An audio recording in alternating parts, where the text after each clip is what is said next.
mi querido Alonso Cervera, director adjunto de Estudios de Asuntos Públicos y Comunicación de Banco de Santander, México. ¿Cómo estás, Alonso?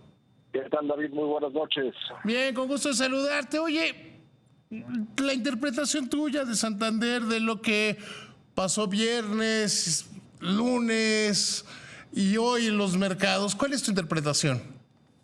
Bueno, yo creo que fue una reasignación de portafolios a nivel global en respuesta a dos factores. Primero, el alza sorpresiva en la tasa de interés de referencia por el Banco Central de Japón la semana pasada, que eso motivó que algunos operadores deshicieran posiciones especulativas ahora en favor del yen y en contra de monedas emergentes como el peso mexicano.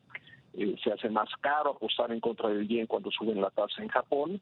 Y entonces empiezan a deshacer algunas posiciones, y también esta reasignación de portafolios obedeció a los datos de empleo y desempleo en Estados Unidos que se publicaron el viernes, que estos datos mostraron un debilitamiento más pronunciado que el esperado en la situación del empleo en Estados Unidos, lo que llevó a muchos a concluir que la Reserva Federal podría estar bajando las tasas pronto y que la economía americana se estaba desacelerando de forma más marcada. Esto tiene una connotación negativa para aquellos que tienen apetito por riesgo. Dicen, los datos de empleo me dicen que la economía viene mal, y muchos deciden reducir sus posiciones financieras en activos de riesgo como son los mercados accionarios. Entonces, por eso caen los mercados accionarios, se aprecia el yen y se deprecian monedas emergentes. Eso es, en términos generales, lo que yo creo que sucedió en las últimas 3 jornadas. Ahora, esta volatilidad, que además se le suman otras cosas, digamos, la tensión en Medio Oriente y una serie de cosas, y las propias elecciones en Estados Unidos. Ahora, ¿qué tanto vamos a ver episodios de estos, de altísima volatilidad? Que yo creo, a lo mejor te debía haber preguntado primero eso, si es una crisis o no, yo no lo veo como una crisis, ¿no? Yo tampoco lo veo como una crisis, en Santander no lo vemos como una crisis. De hecho, muchos de los activos financieros en el mercado de renta fija estuvieron bien comportados en las últimas 3 sesiones. Las primas por riesgo no subieron de forma marcada. Y al final del día sí fue un mandato de empleo para Estados Unidos, pero la economía americana siguió sumando empleos en el mes de julio. Entonces, lo más probable es que en los siguientes trimestres veamos una desaceleración en Estados Unidos, en México, a nivel mundial, como consecuencia de eventos geopolíticos, de elecciones presidenciales en varios países, y también como producto de la restricción monetaria que ha prevalecido en muchos lugares durante mucho tiempo, sobre todo en Estados Unidos. Entonces, que se desacelere la economía mundial no significa que tengamos una crisis financiera ni crisis generalizada como la que vivimos tal vez en 2008, ni mucho menos, pero sí es menor crecimiento y la gente ajusta sus portafolios. Yo creo que fue una sobrereacción, pero hay que poner las cosas por su nombre. Sí, o sea, fue un movimiento, digamos. Bueno, no es un cambio de tendencia en la economía global, ni siquiera es un periodo de alta inestabilidad, según yo lo veo, ¿no? Coincido contigo. Habrá incertidumbre, y se vienen las elecciones presidenciales en Estados Unidos en noviembre. Es una carrera muy pareja, ahora que se ha emparejado mucho en las últimas semanas. Entonces veremos qué sucede en Estados Unidos, que todos los ojos del mundo estarán puestos ahí, porque depende de quién gane, tendrá un rumbo u otro algunas decisiones de política económica en ese país, y eso nos afecta a todos. En México tendremos en septiembre el debate de muchas de las reformas, probablemente que el presidente quiera aprobar, y esto también podría ser una fuente de incertidumbre.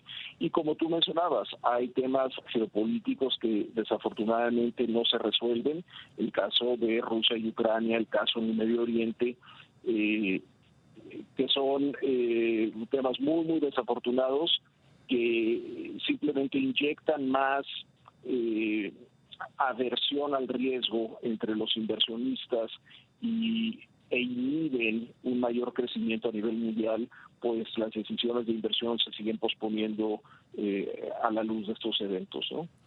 Digo, porque hay que poner sí lo que pasa en Japón, que es la tercera economía, sí lo que pasa en Estados Unidos, que es la primera economía del mundo, pero hay que no se nos puede olvidar que van a cambiar o estamos cambiando 2.000 millones de personas de gobernante. Así es. O sea, en este año, entre las elecciones que ya se dieron, las que no se han dado, y que eso trae tensiones particulares y regionales. Totalmente. Es un año particularmente cargado en términos de elecciones presidenciales en todos los continentes y muchas muy importantes, sobre todo la de Estados Unidos. Y lo que ha sido la norma en muchos países en años recientes es el cambio del partido en el poder. Sí, sí. Esto ha sido un péndulo de a veces se va a la izquierda, a veces se va a la derecha, regresa a la izquierda. Ha habido un cambio constante por la insatisfacción de los votantes en muchas geografías con sus gobiernos actuales que dicen hay nuevas elecciones, voy a votar por un cambio. Y a eso nos estamos acostumbrando y esto trae esa incertidumbre de cómo será el nuevo gobierno. No fue el caso en México tenemos esta continuidad, pero sí es el caso en la mayor parte de los países donde vemos una rotación del partido, del emblema en el poder, y yo creo que Latinoamérica ha sido un caso particularmente claro, ¿no? Hay poca permanencia de los gobiernos en el poder cuando se presentan elecciones. México fue la excepción, pero si miramos a otros países, lo que sucedió en Argentina, lo que ha sucedido en fechas recientes en Colombia, en Chile, pues es muy sintomático de el ánimo del votante a nivel mundial. Oye, Alonso, yo creo que un tema que no estamos viendo es el menor crecimiento en México, ¿no? Yo creo que a veces nos preocupamos mucho por afuera y mucho por el tipo de cambio, pero las estimaciones del crecimiento de la economía cada vez son más tristes, digamos, ¿no? Sí, ha habido una revisión a la baja muy marcada en el año con respecto a cuánto crecerá la economía mexicana en el 2024, y yo te diría, y lo que falta, porque yo creo que vienen revisiones adicionales. Con las cifras preliminares al segundo trimestre que se publicaron la semana pasada, pues nosotros pensamos que el crecimiento será más cercano al 1 o al 1,5%, que al pronóstico de hoy del consenso, que es de 1.8%. A mí el consenso me parece que está muy alto, ¿eh? O sea, a mí también, por eso yo creo que el 1.8 es muy alto y veremos revisiones hacia por lo menos el 1,5% en las siguientes semanas y meses, y a ver si nos da para crecer 1,5%. La realidad es que, bueno, algunos sectores les ha ido bien, como el sector construcción, pero ha sido insuficiente para contrarrestar la debilidad en otros sectores, por ejemplo, como el manufacturero o el sector servicios, que también ha decepcionado. Los servicios son los que más pesan en la economía mexicana, que son casi el 70% del PIB, y los servicios están creciendo este año a la mitad de lo que crecían el año pasado. Entonces, con eso no nos da para crecer ni al potencial, que es cercano al 2%. Y eso, el bajo crecimiento de los servicios tiene que ver con la elevada inflación, ¿no? Yo creo que en parte sí tiene que ver con la elevada inflación que nos ha pegado desde la pandemia, tiene que ver con el endeudamiento de las empresas, de las familias. El crédito ha seguido creciendo a tasas elevadas. Todavía no tenemos problemas de cartera vencida, afortunadamente, pero la capacidad para pedir prestados se está agotando.